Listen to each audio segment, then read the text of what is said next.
يا شهر المغفرة والخير نحاول كيف نصبح غير ونتجنب. الحمد للہ رب العالمین والصلاة والسلام علی اشرف الانبیاء والمرسلین، اما بعد۔ محترم سامعین و ناظرین حضرات، جیسا کہ آپ جانتے ہیں ماہ رمضان کی آمد ہے۔ یہ ایک معاشرے کا اصول ہے کہ جس طرح مہمان جتنا عظیم انسان کے گھر میں آتا ہے، جتنا مہمان عظیم ہو اس کا اتنا پروٹوکول بھی اتنا عظیم دیا جاتا ہے۔ مہمان بڑا تو پروٹوکول بڑا۔ اب رمضان المبارک ایک مہمان مہینہ ہے، اس کی عظمتوں سے جو واقف ہوگا، جتنا زیادہ واقف ہوگا اتنا زیادہ اس کا احترام کرے گا، اتنا زیادہ اس کا پروٹوکول کا خیال رکھے گا۔ اس کا پروٹوکول کیا ہے کہ اس کی قدر کرنی ہے اور اس کے جو احکامات ہیں، مسائل ہیں، ان کا خیال رکھنا ہے اور اس سے فوائد حاصل کرنے کی کوشش کرنی ہے۔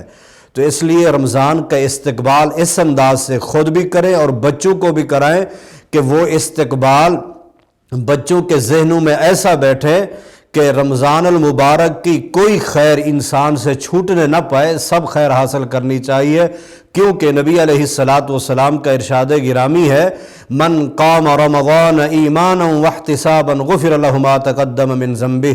جو رمضان المبارک میں ایمان کی حالت میں اور ثواب کی نیت سے، ثواب کی امید سے جو قیام کرے گا، اور دوسری روایت کے لفظ من صام رمضان، یعنی جو رمضان کے روزے ایمان کی حالت میں ثواب کی امید سے رکھے گا تو اللہ تعالیٰ اس کے پچھلے سارے گناہ معاف کر دے گا۔ کون سا رمضان مہینہ آ رہا ہے؟ اللہ تعالیٰ فرماتے ہیں شہر رمضان الذی انزل فیہ القرآن، یہ وہ مہینہ ہے جس میں قرآن مجید نازل ہوا۔ سبحان اللہ، یہ خود بھی سمجھیے اور بچوں کو بھی سمجھائیے۔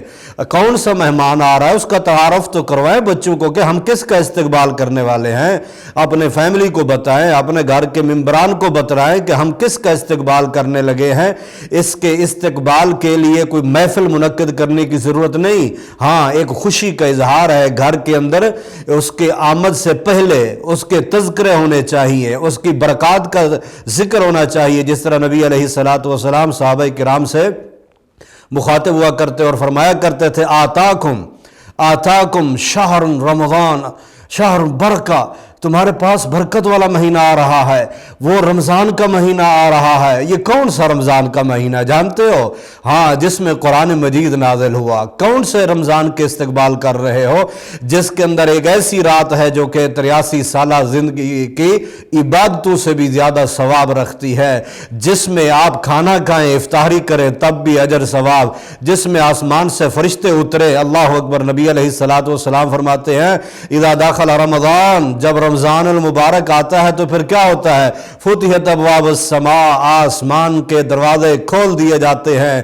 اب آسمان کے دروازے کھل گئے، برکتوں کا نزول ہونے لگ گیا، رحمتوں کا نزول ہونے لگ گیا، فرشتوں کا نزول، ملائکہ تتنزل، فرشتے نازل ہونے لگ جاتے ہیں۔ اللہ اکبر۔ اعمال اور یہ روزے داروں کا ثواب، یہی روزے دار، یہی انسان جو رمضان سے پہلے اس کے منہ سے بھی ہوا نکلتی تھی، لیکن نہیں، رمضان میں فرمایا کہ یہ روزے دار کے منہ سے نکلنے والی ہوا جو ہے فم الصائم اطیب من ریح المسک، یہ کستوری سے بھی زیادہ مقام لے جاتی ہے۔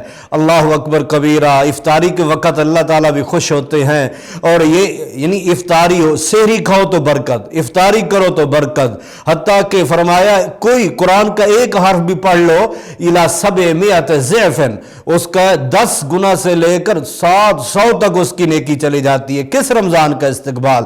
یہ بتلائیے بھی صحیح اور یاد بھی کیجئے، بچوں کو سمجھائیے کہ ہم کس رمضان کا استقبال کرنا چاہتے ہیں۔ آج کو جتنا بڑا آئے دنیا دار ہو، بھلے وہ دین دار ہو، جتنا بڑا مہمان اس کا اتنا ہی زیادہ اکرام اور عزت کی جاتی ہے۔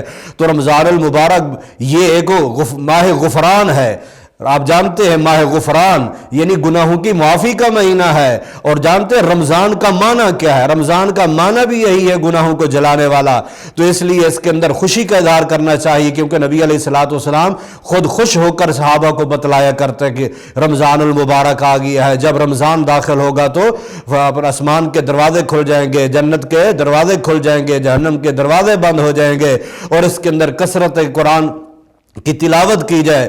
اس کا اہتمام پہلے سے جدول اور اس کا مینیو بنانا چاہیے، اس کا پہلے ٹائم ٹیبل بنانا چاہیے، اور تراویح کا اہتمام، تلاوت کا اہتمام، اور گھر کے اندر رزق کی فراوانی جو ہے وہ سحری کے لیے، افطاری کے لیے ایک افطاری کسی کی کرا لو، خواہ وہ پانی کے گھونٹ سے بھی، تو تمہیں اتنا ثواب ملے گا جتنا روزے دار کو ملتا ہے۔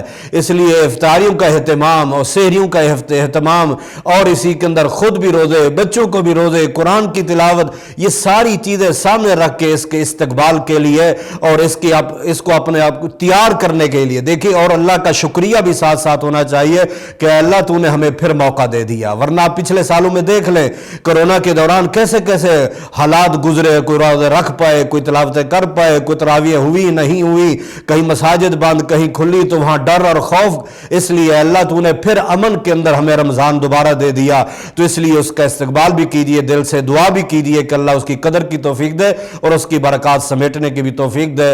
اور میں انسی باتوں پر اکتفا کرتا ہوں، اور آخر میں درخواست کرتا ہوں سب بھائیوں سے، سننے والوں سے، کہ اپنے بچوں کو بھی ان مسائل سے آگاہ کر کے، تاکہ ان کے دل میں اس کی عظمت اور قدر اور مقام بڑھے، تاکہ ہم کس کا استقبال کرنے جا رہے ہیں۔ آئیے رمضان المبارک کی برکات سمیٹی، اللہ ہم سب سے راضی ہو جائے اور ہمیں توفیق بھی دے، اور روزے رکھنے کے بھی تمام اس کے جو مسائل احکام پہ عمل کی بھی اور اس کی برکات سمیٹنے کی بھی توفیق دے۔ السلام علیکم ورحمۃ اللہ وبرکاتہ۔